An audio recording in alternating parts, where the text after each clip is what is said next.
Ramchal had said on page 10 that every person, human being, has his challenges in life. Whether you're wealthy, whether you're poor, everyone has his tailor-made challenges. Tests in life are tailor-made for the individual. And what is the objective of life? It's the struggle. It's dealing with all these issues.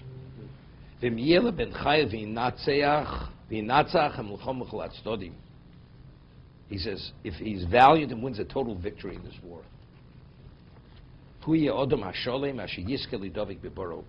this person, what he's achieved, he's considered the whole person,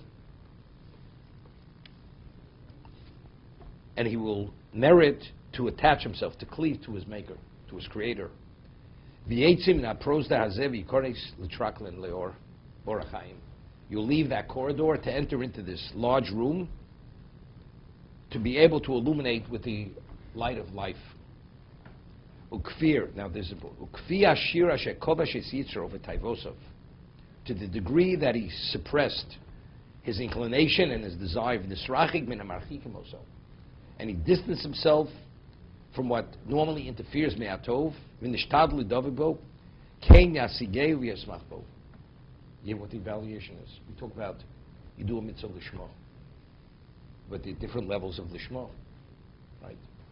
Even within the context of reverence, there's reverence and reverence and reverence. We speak about there's a Rabbeinu B'chaya, Bach, who speaks about when you do a mitzvah, you're supposed to do simcha shel mitzvah. You rejoice, you feel privilege. If a person goes and you win the $100 million lottery, what level of joy do you experience? Something which is not, you can't contain yourself, right? A person does a mitzvah, and he's somehow unable to internalize it to a degree, he has a similar joy. What level is that? It's something very special. Another person may have the reverence and joy, he feels fortunate, privileged, but it's not that. So the first person, of course, it's a different level. The mitzvah has a different level. So he's going to be dovek ba'or at a different level than the second person.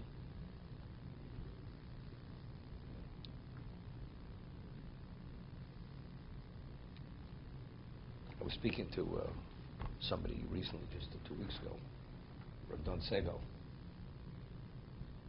He's a famous person, as a Musar, Mashgiach, and he's a holy person. So I was speaking to him.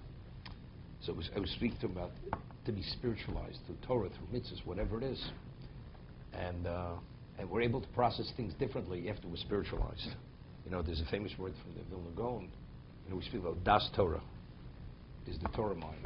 So the Vilna said from Vilna Gaon, if a person studies 6 hours unceasingly without interruption, the mind, and we're speaking of a person's a Talmud Chacham, even Talmud Chacham, if you're involved in other things, your decision may not be das Torah. But if you go and you immerse yourself for 6 hours uninterrupted in Torah, the mind has been spiritualized that whatever the way you're going to process it then, that's going to be das Torah. So the Vilna Gaon says. What? How long? I don't know, probably until you're distracted, until you're going to be distracted. So I was speaking to him about this. He says, it's true. He says, sometimes what you feel when you daven, you feel so spiritual, you feel so uplifted, like, you know, you don't feel like you're really experiencing things like a physical being. That's what he said to me.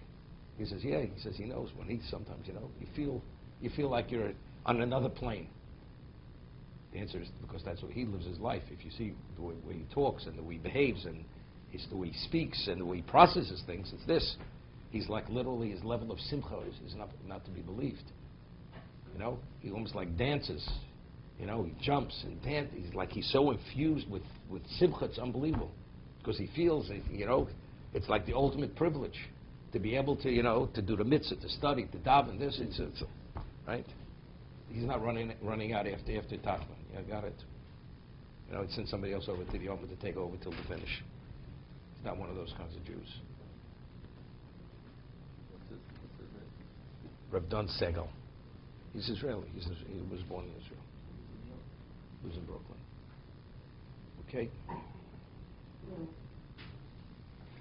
But he says, to the degree that you've taken the initiative and what you invested, that's what you're going to achieve.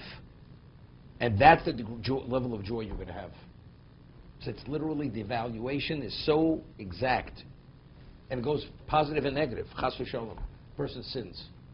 You know, you have shogeg, you have mazid, you have defiance, you have many levels. And even the different levels of defiance. What about background? Do you have a background? Don't you have a background? Right? Some person, tinuk shenishba. Even if he comes about you, whatever, but he doesn't have the background. So his level of failing is a different level of failing than a person who should know better. Because he always had the background. But who makes this evaluation? Only like the Rambam says, only Kel Deus. The Rambam says, Hilchos Shuva. Only God, who's all-knowing, only He can make this evaluation. That's exact. That's the exactness. This is what we call Digduk Hadin. The exactness of judgment. The exactness. No, the Gemara uses an expression. HaKadosh Baruch Hu midaktek im tzadikav kechut hasara. Hashem is exacting with the tzaddikim as much as a hairbreadth. That's exactly what it means. Exacting. We better stop here. Start the Gemara.